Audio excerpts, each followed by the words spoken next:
ముందుగా చిన్న స్వామిలో ఆర్సీబీకి అంత సీన్ లేదు, హోమ్ గ్రౌండ్లో తేలిపోయిన ఆర్సీబీ అని వాగిన వాళ్ళందరికీ ఈ విజయం అంకితం రా. బాగా చెప్పినవన్నా. లేకపోతే ఒక్కొక్కడు ఎలా రెచ్చిపోయారన్నా. నిన్న మనం ఇచ్చిన స్ట్రోక్కి నోట్లో మాట పడిపోయి ఉంటుంది. అట్లుంటదిరా మరి ఆర్సీబీతో. ఈ గొప్పతనం మీది కాదన్నా, మాది.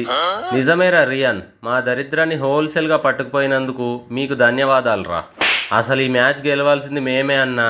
ఆ జురెల్గాడు కొంచెం వికెట్ కాపాడుకుంటే మేమే గెలిచేవాళ్ళం. అయినా మీకు డెత్ ఓవర్స్ ఫోబియా ఏదో ఉన్నట్టుందిరా.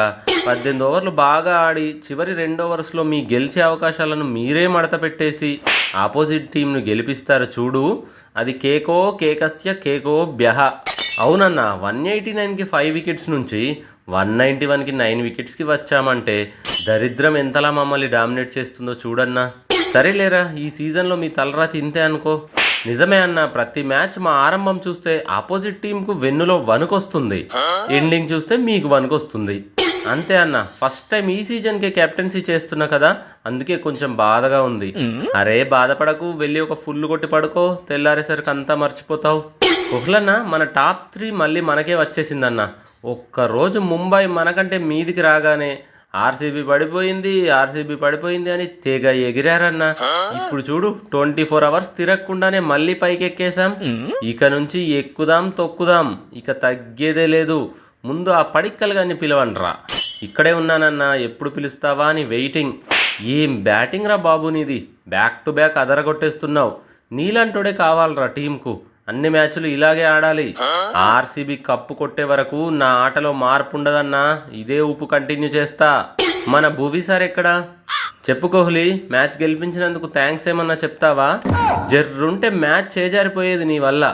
ఒక్క ఓవర్లో 22 రన్స్ ఇచ్చి మ్యాచ్ను వాళ్ళకు ఫేవర్గా చేసేసావు. ఇక అయిపోయింది అనుకునే టైంలో ఆ జోష్ బాబు వికెట్లు తీసి మనలో జోష్ నింపాడు. మీకసలు నా ప్లానే అర్థం కాలేదు. ఇందులో ప్లాన్ ఏముందన్నా? నేను 22 రన్స్ ఇచ్చాను కాబట్టే వాళ్లకు గెలుపు మీద ఆశ పెరిగింది. అలా ఆశ పెరిగింది కాబట్టే ఎలాగైనా కొట్టేయాలి అని అడ్డమైన షాట్లు ఆడి జోష్ బౌలింగ్లో అవుట్ అయ్యారు. అంటే అన్న, నువ్వు రన్స్ ఇవ్వడం వల్లే మనం గెలిచామంటావా? మరి నాకు రావాల్సిన క్రేజ్ను ఆజల్ వుడ్ గాడు పట్టుకుపోయాడు. సరే, నాకు క్రెడిట్ ముఖ్యం కాదు, ఆర్సీబీ గెలుపు ముఖ్యం అనుకో. భువన్న, నీలో ఇంత గొప్ప త్యాగ్ ఉన్నాడని నాకు ఇప్పటి వరకు తెలియదన్నా. ఇట్స్ ఓకేరా, నేను కొవ్వొత్తి లాంటోడినిరా. నేను కరిగిపోయి నలుగురికి వెలుగునిస్తా. థ్యాంక్స్ అన్న, ఆర్సీబీకి వెలుగునిచ్చినందుకు. రే, ఆపుతారా మీ క్యాండిల్ పురాణం? వాడు చెప్పడం వీడు వినడం. వెళ్ళి ఆ జోష్ గాని పిలువు. చెప్పు కోహ్లీ, చిన్నస్వామిలో ఆర్సీబీ సక్సెస్ ను ఎలా ఎంజాయ్ చేద్దాం? నువ్వురా నిజమైన ఆర్సీబీ ప్లేయర్ అంటే. టీంకి అవసరమైన టైంలో ఆ 2 వికెట్లు తీసావు చూడు, దెబ్బకు మ్యాచ్ ఆర్సీబీ జేబులోకి వచ్చేసింది. 12 కోట్లు ఇస్తున్నారన్నా, కోటికొక మ్యాచ్ చొప్పున కనీసం 12 మ్యాచ్లైనా గెలిపించకుంటే లావ్ అయిపోతాం. అవునా? అందుకేనేమో నేను ఈ మధ్యన లావ్ అయిపోతున్నాను. అబ్బా అవునా? మరి నీ వంతుగా ఒక 4 వికెట్లు తీయొచ్చు కదరా. నిన్న ఆ శుభన్ దుబే వికెట్ తీసింది నేనే కదన్నా. అప్పుడు వాడికి ఉన్న ప్రెషర్కు పాలు తాగే బుడ్డోడు బౌలింగ్ చేసినా అవుట్ అయ్యేవాడు. అవతలి వాళ్ళు స్ట్రాంగ్ గా ఉన్నప్పుడు వికెట్లు తీస్తే వాటికో వాల్యూ ఉంటుందిరా. సరేలే అన్న, నెక్స్ట్ మ్యాచ్ నుంచి మంచి పీక్ టైంలో బౌలింగ్ తీసుకొని ట్రై చేస్తా. కోహ్లీ అన్న, ఈ మధ్యన నువ్వు భలే అగ్రెసివ్ ఆట ఆడుతున్నావన్నా. నీకు ఆపోజిట్ ఎండ్ లో బ్యాట్ చేసే వాళ్ళందరూ వస్తుంటారు, అవుట్ అవుతుంటారు, పోతుంటారు. నువ్వు మాత్రం గ్రౌండ్ లో భలే పాతుకుపోతావన్నా. ఆ సీక్రెట్ ఏంటో మాకు కూడా చెప్పరాదే? నీలాగా అడ్డమైన బాళ్లను గెలకకుండా ఉంటే చాలరా.